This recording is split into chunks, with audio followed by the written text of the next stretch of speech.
ALSDE background check fail. Convicted teacher at Hampton Cove Middle School. Imagine trusting a school system to keep your child safe, only to discover that a teacher with a violent past is in the classroom.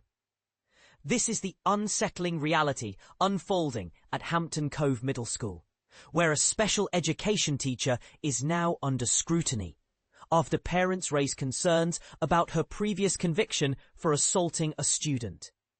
How could someone with such a record slip through the cracks? And what does this mean for the safety of students today?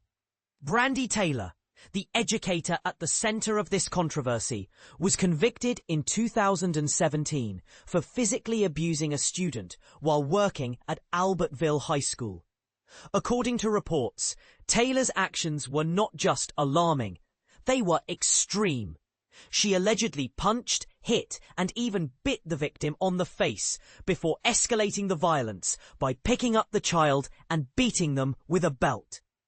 For this heinous act, she served 30 days in jail. But here's where it gets even more troubling. At the time of this assault conviction, Taylor was also facing charges for an unrelated domestic violence incident. Court documents reveal that she reportedly sprayed pepper spray in her husband's face during a ball tournament. In a chilling statement to the court, her husband expressed fear that she might use a gun and kill him. Despite these red flags, Taylor passed the Alabama State Department of Education, ALSDE, background check and was hired by Huntsville City Schools to teach grades 6 to 8 at Hampton Cove Middle School. In her professional bio, Taylor describes herself as a dedicated educator with 24 years of experience in collaborative and inclusive classroom settings across elementary and high school levels. She writes, "Each school year is different with many challenges, and we are all working together, continuously learning new things." Yet, her words seem hollow when juxtaposed against the backdrop of her criminal history. It's hard not to wonder how such a disconnect between personal conduct and professional responsibility can exist. When news of Taylor's past surfaced, parents understandably grew alarmed. They questioned how someone with documented violent behavior could be entrusted with vulnerable students. In response, Hampton Cove Middle School Principal Chris Martinez issued a statement addressing the situation.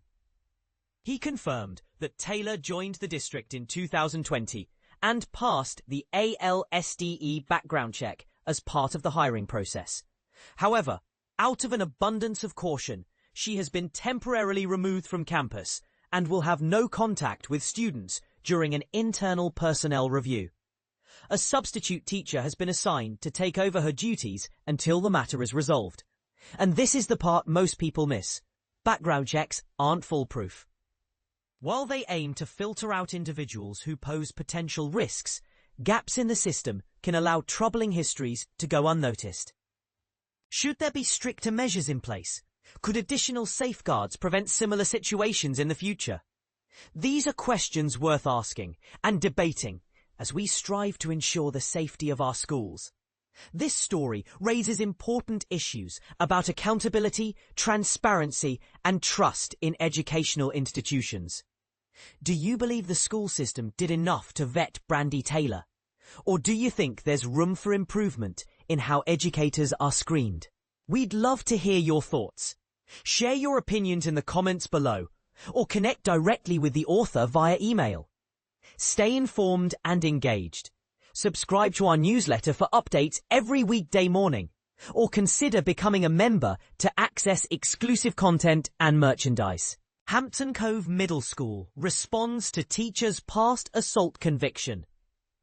In a significant development that has raised eyebrows and sparked discussions, Hampton Cove Middle School has issued a statement addressing concerns regarding a teacher's past arrest for child assault.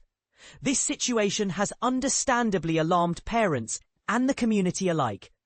According to Craig Williams, the Chief Communications Officer for Huntsville City Schools, the focus of these concerns is on Brandy Taylor. Court documents reveal that Taylor was arrested on December 1st, 2017, and faced charges of third-degree assault in Marshall County. Notably, Taylor has been a special education teacher for 24 years, specializing in collaborative education, as stated on the HCMS website. On Monday, the school communicated the following message to parents. Dear Hampton Cove Middle families and staff, we want to assure you that our administrative team is fully aware of the concerns regarding a special education teacher currently working at our school. These issues relate to an incident that took place in 2017, which occurred before the teacher's employment with Huntsville City Schools, HCS. The teacher joined our district in 2020 and successfully passed the mandatory background check conducted by the Alabama State Department of Education, ALSDE, as part of the hiring process. In light of these concerns, and out of an abundance of caution, the teacher will not be present on the Hampton Cove campus or any other HCS campus while we conduct an internal personnel review. During this period, the teacher will not have any interaction with students. HCS is dedicated to performing a comprehensive review of this matter. Consequently, affected students will be assigned a substitute teacher until the situation is resolved. We kindly ask for your understanding as we navigate this internal process.